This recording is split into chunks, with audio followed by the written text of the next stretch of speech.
Hello everyone, तो स्वागत है आपका फिर से हमारे इस चैनल जीनियस माइंड पर। और आज की इस वीडियो में हम स्टार्ट करने जा रहे हैं बहुत ही इंपॉर्टेंट चीज़ जो बहुत ही स्टूडेंट्स को डाउट रहता है, that is numericals of class 10 science का चैप्टर नंबर 1 का, that is gravitation.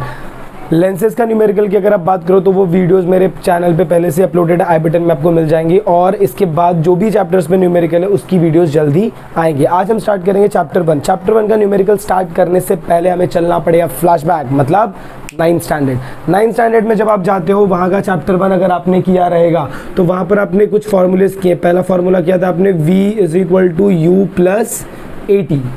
Second formula इसको बोलते हैं न्यूटन्स लॉ ऑफ मोशन, आपने किया रहेगा। फिर इसके बाद सेकेंड रहता है s = ut + ½ at²। फिर आपने किया है v² = u² + 2as। अब इसी फॉर्मूलाज को हम क्या करेंगे, कन्वर्ट करेंगे बाय टेकिंग। इसको मैं कन्वर्ट करूंगा, बट कैसे? जहां पर मैं u को क्या लूंगा 0 और मैं a को क्या रिप्लेस कर दूंगा g से। a को किससे रिप्लेस कर दूंगा? g से। तो ये जो मेरा फॉर्मूला है ये चेंज क्या हो जाएगा, v = u का वैल्यू 0 मतलब ये वैल्यू हट जाएगा और a की जगह क्या आ जाएगा gt। तो v = gt। ये जो भी फॉर्मूला लिखूंगा ये आपके टेक्स्ट बुक में मेंशन है और इसी फॉर्मूला को यूज़ करके हम यहाँ के सारे क्वेश्चंस को सॉल्व आउट करेंगे।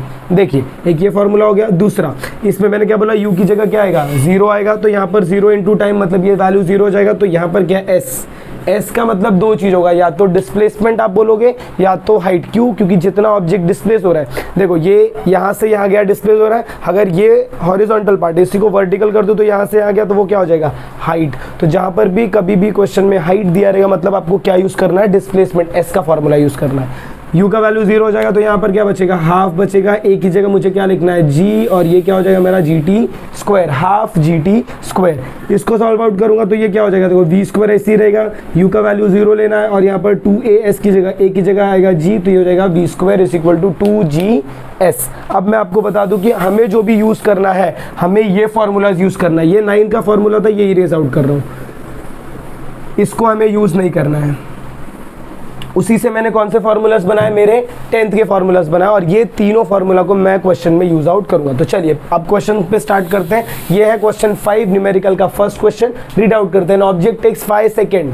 5 सेकेंड क्या कर रहा है, ऑब्जेक्ट को लग रहा है कहाँ पर मूव करने के लिए, to reach a ground, ground पे रीच करने के लिए from a height of 5 metre. देख भाई हाइट आ गया, हाइट आ गया मतलब s, ये वाला फॉर्मूला में यूज करना है क्योंकि और कहीं यहाँ पर भी आपको s दिख रहा है तो आप ये फॉर्मूला भी यूज कर सकते हो। बट उसके साथ और क्या, अगर मुझे हाइट है, हाइट के साथ g दिया और t दिया तो मैं ये यूज करूंगा। बट हाइट है, g और v दिया तो मैं ये फॉर्मूला यूज करूंगा। वो डिपेंड करता है कि आपको क्या गिवन वैल्यू है।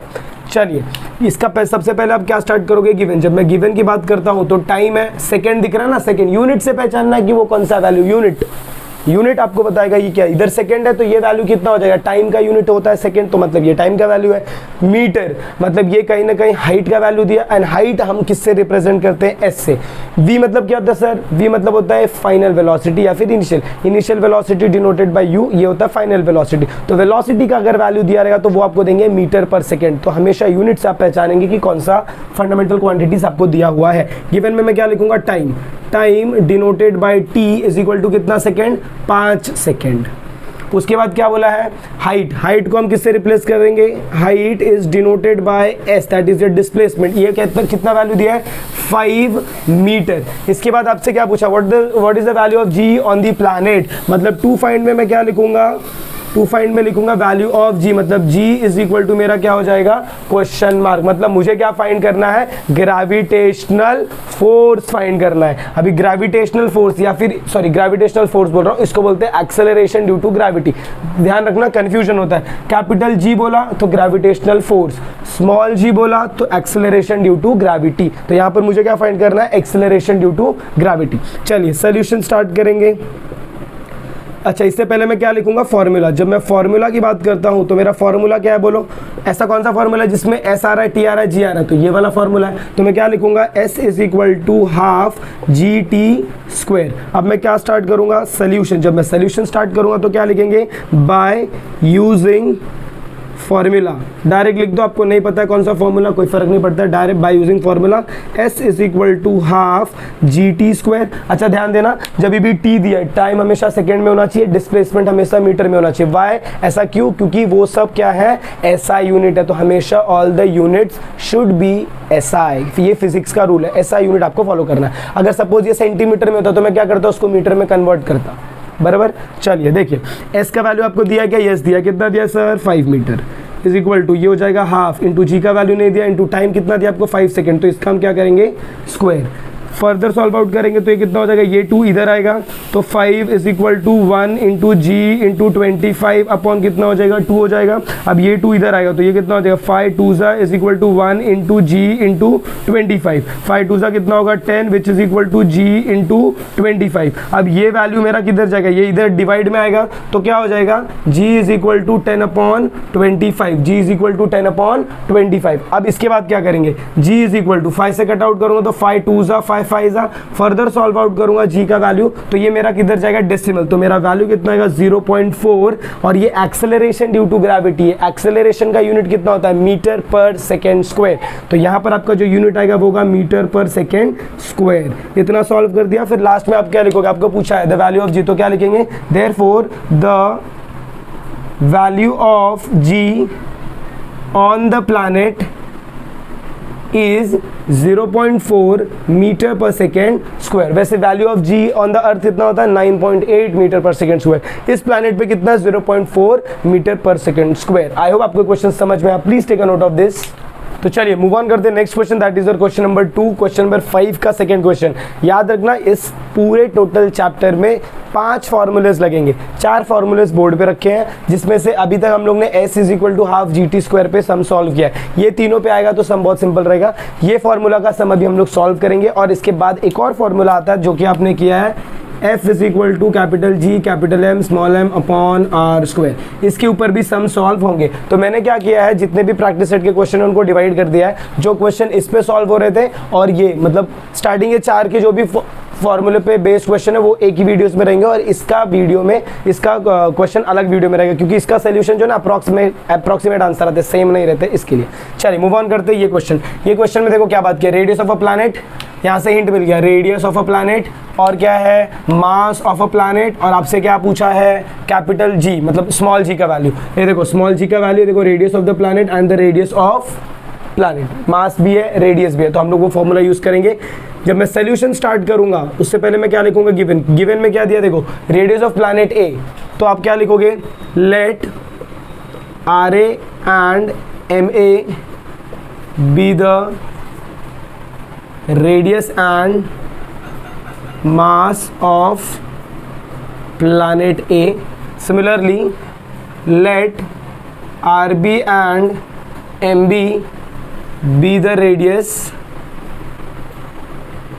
and mass of planet B. इसके बाद क्या बोला है, radius of planet A is half the radius of planet B. जैसे आप अलजेब्रा में चैप्टर 1 में लीनियर वर्ड प्रॉब्लम्स करते हो लीनियर इक्वेशन के, सिमिलरली ये भी सॉल्व होगा।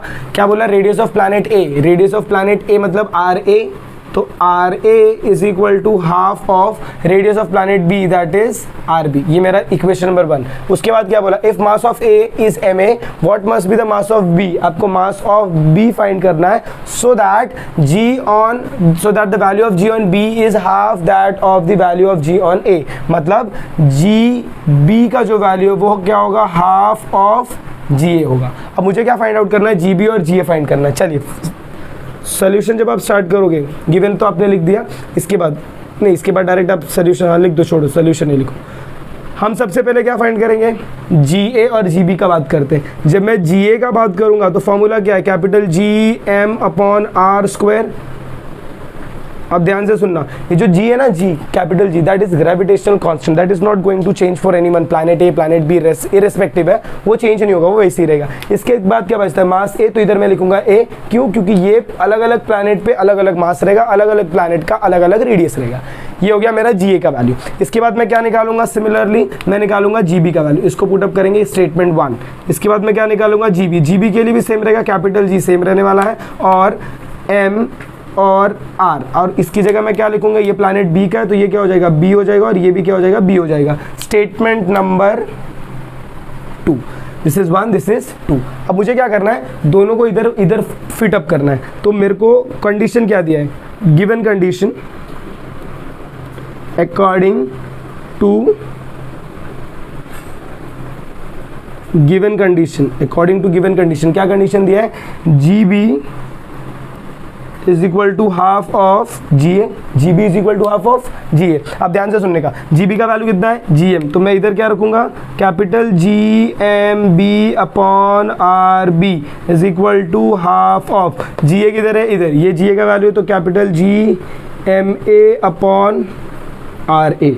अच्छा अभी ध्यान देना, यहाँ से मुझे ना वैल्यूज़ को सेपरेट आउट करना है। सेपरेट आउट करके मुझे किसका वैल्यू निकालना है, मुझे जो वैल्यू निकालना है वो किसका वैल्यू होगा पता है, मास का वैल्यू। मुझे दोनों साइड से मास को अलग करना है। चलो फर्दर सॉल्व आउट करेंगे। तो अब मुझे इसमें से क्या करना है, देखो कैपिटल जी तो कैंसिल आउट हो जाएगा, इधर लिखता हूँ वापस, capital G M B upon R B is equal to half capital G M A upon R A, बराबर। अच्छा अभी यहाँ से ये जो जी और जी है ये दोनों कैंसिल आउट हो जाएगा, कैंसिल आउट होएगा तो क्या बचेगा, यहाँ पर बचता है एम बी अपॉन, अच्छा ये ध्यान देना ये आर स्क्वायर है, ये आर स्क्वायर है, भूल न जाना, आर स्क्वायर को लगाना भूल न जाना, एम बी हो जाएगा और ये क्या हो जाएगा, आर स्क्वायर बी। बी क्यों लिख रहा है, बिकॉज ऑफ प्लैनेट बी का पार्ट है वो। ए क्यों लिखा है, बिकॉज ये प्लैनेट ए का पार्ट है, that is M A upon R square ए।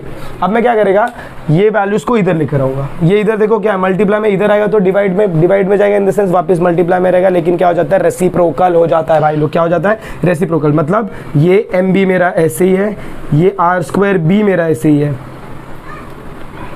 ये वैल्यू इधर आएगी तो क्रॉस मल्टीप्लाई होगा, ये आर स्क्वायर ए ऊपर चला जाएगा और एम ए मेरा नीचे आ जाएगा, इधर क्या बचेगा, हाफ।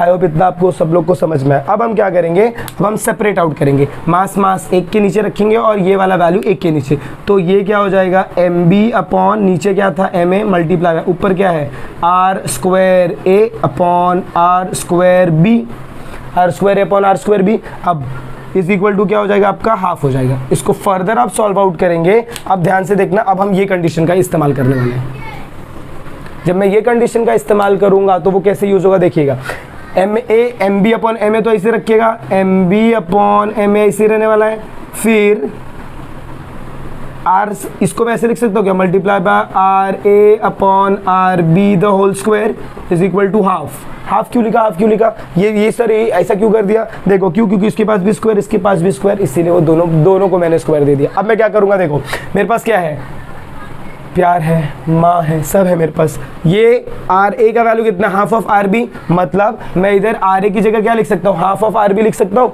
मतलब ये ऐसे हो जाएगा, एम बी होगा, एम ए हो जाएगा, मल्टीप्लाई बाय आर ए की जगह क्या लिखूंगा, डिनोमिनेटर में क्या है, आर बी है, और यहाँ पर क्या लिखूंगा, half of R B the whole square is equal to half.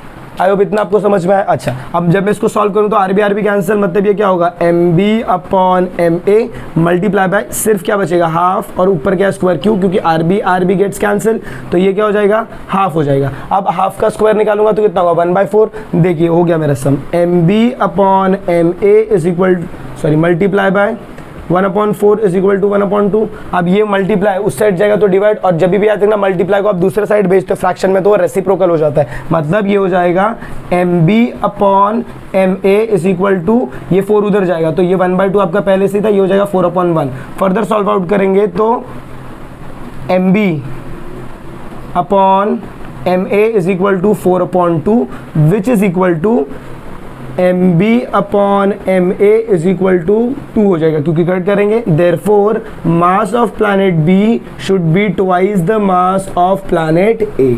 तो इसके बाद आपको क्या लिखना है, यहाँ पर क्या पूछा देखो, what must be the mass of planet B, तो आप क्या लास्ट में आंसर क्या लिखेंगे, mass of planet B should be twice the mass of planet A so that the value of G on the surface of the value of G on planet B is half that of the value of A. I hope आपको ये part समझ में आया। सबसे पहले आपने वो formula use किया, दोनों वैल्यूज़ को सब्स्टिट्यूट किया, एम ए एम बी, और ये दो कंडीशन को यूज़ करके हमने पूरा सम सॉल्व किया। Please take a note of this. तो आई होप आपको वीडियो पसंद आए। अगर आपको वीडियो पसंद आए तो प्लीज़ वीडियो को ज़्यादा से ज़्यादा शेयर करें, अपने फ्रेंड्स के साथ शेयर करें। चैनल पर नए तो चैनल को सब्सक्राइब करना ना भूलें। मिलते हैं अगली वीडियो में इसी के कंटिन्यूएशन के साथ। तब तक के लिए have a good day and take care.